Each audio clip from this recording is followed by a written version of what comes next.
अब आते हैं बेजुज पर, जिसमें हमने गजलियात से आने वाले अहम अशार की तशरीह करनी होती है।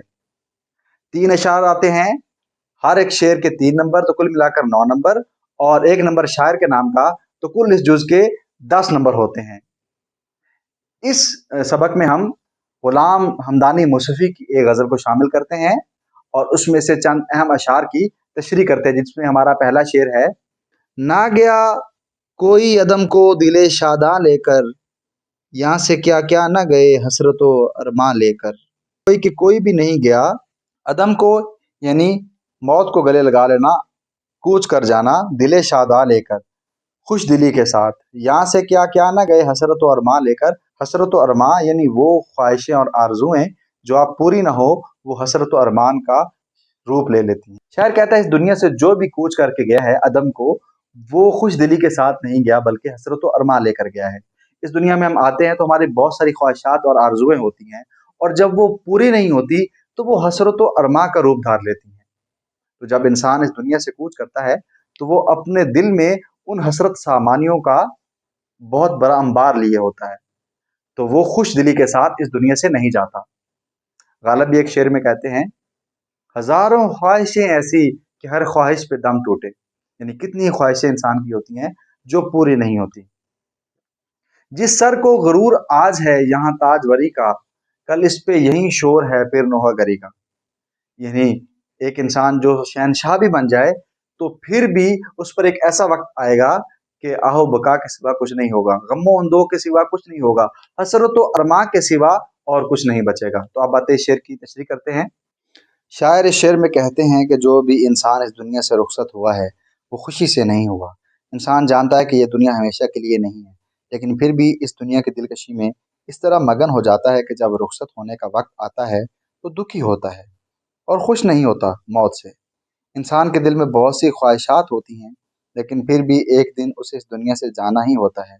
इंसान मालो दौलत जमा करने में इस कदर मशगूल हो जाता है कि अपनी मौत को भूल ही जाता है, और जब मौत आती है तो दुखी हो जाता है। दुखी इसलिए भी होता है कि जिस जिंदगी के लिए सब कुछ लुटा दिया, सारी सलाहियतें सर्फ कर दी, वो आखिरकार अंजाम कार खत्म हो गई। अगला शेर पढ़ते हैं, बाग वो दश्ते जनू था कभी जिसमें से, लालाओ गुल गए साबित न गरेबां लेकर। दश्त यानी सहरा, जनू दीवानगी का सहरा, लाला खूबसूरत फूल का नाम है जो सहरा में उगता है, गरेबान यानी ये कमीज का गरेबान। इस शेर में शायर ने खूबसूरत इस्तारे को इस्तेमाल किया है कि जिस तरह से बाग में गुलो लाला अपने गरेबां को साबित नहीं रख सकते, क्योंकि पहले वो कली होते हैं और फिर खिलते हैं, अलग अलग हो जाते हैं। इसी तरह से बागे दस्ते जनू में एक दीवाना वार आशिक की भी यही हालत होती है कि वो भी अपने गरेबान को फाड़ कर और अपने दीवानगी का इजहार कर रहा होता है।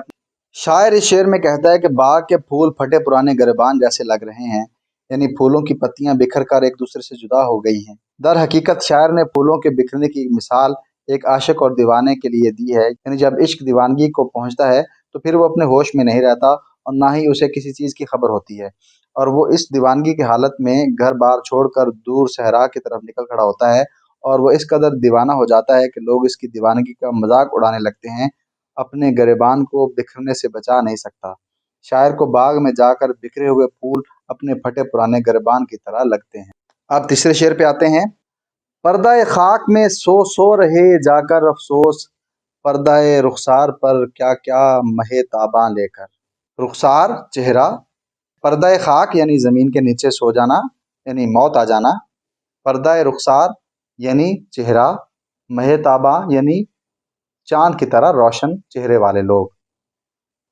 शायर इस शेर में इस हकीकत की तरफ रहनुमाई करता है कि कितने ही खूबसूरत और दिल नशी लोग इस दुनिया में आए, लेकिन आखिरकार अंजाम कार क्या हुआ कि वो खाक के नीचे सो गए। आखिरकार उन्हें मौत आ गई। आखिरकार हर चीज मिट जाने वाली है, कुल्लु मन अलैहा फान। मिर्जा गालिब भी अपने शेर में इसकी तरफ इशारा करते हैं, सब कहाँ कुछ लाला गुल में नुमाया हो गई, खाक में क्या सूरतें होंगी कि पिन्हा हो गई। कि कितने ही खूबसूरत चेहरे वाले लोग हैं जो खाक में, पर्दा खाक में सो गए हैं। एक और शेर में कहते हैं, मकदूर हो तो खाक से पूछूं कि ए लईम, तूने वो गंज हाय गरा माया क्या किए। यानी इतने अजीम लोग आखिर कहाँ छुपा दिए, कहाँ खो गए। सब खाक के पर्दे के नीचे आराम फरमा रहे हैं, सो रहे हैं। उनकी जिंदगी खत्म हो गई, उनका वजूद खत्म हो गया। चाहे अमीर हो या गरीब, खूबसूरत हो या बदसूरत, आखिरकार अंजामकार हर एक को खत्म होना है, यानी हर एक ने मौत की आगोश में चले जाना है। अब इस शेर की तशरीह करते हैं। तीसरे शेर में शायर कहता है कि ये दुनिया एक नापायदार चीज है, इस दुनिया से सब ने एक दिन रुखसत हो जाना है। इस दुनिया से न जाने कैसे कैसे नामवर, खूबसूरत और बहादुर लोग चले गए, कोई उन्हें रोक सका, क्योंकि मौत के आगे किसी की नहीं चलती। मौत बरहक है, चाहे कोई अमीर हो या गरीब, बादशाह हो या फकीर, हसीन हो या बदसूरत, सब ने एक दिन मरना ही है। वो हसीन और खूबसूरत सूरतें जिनके दम से दुनिया में रौनक थी, उनको देखकर लगता था कि ये भी इस दुनिया से न जाएंगे, मगर वो भी रुखसत हो गई। शायर दुनिया की हकीकत बता रहा है कि 4 दिन का सफ़र है, एक दिन ख़त्म हो जाएगा। दुनिया में हर चीज़ अपनी मुकर्ररा मुद्दत के बाद तब्दील हो जाती है या फिर ख़त्म हो जाती है। मौत की बेरहमी ने सबकी सांसें छीन ली हैं।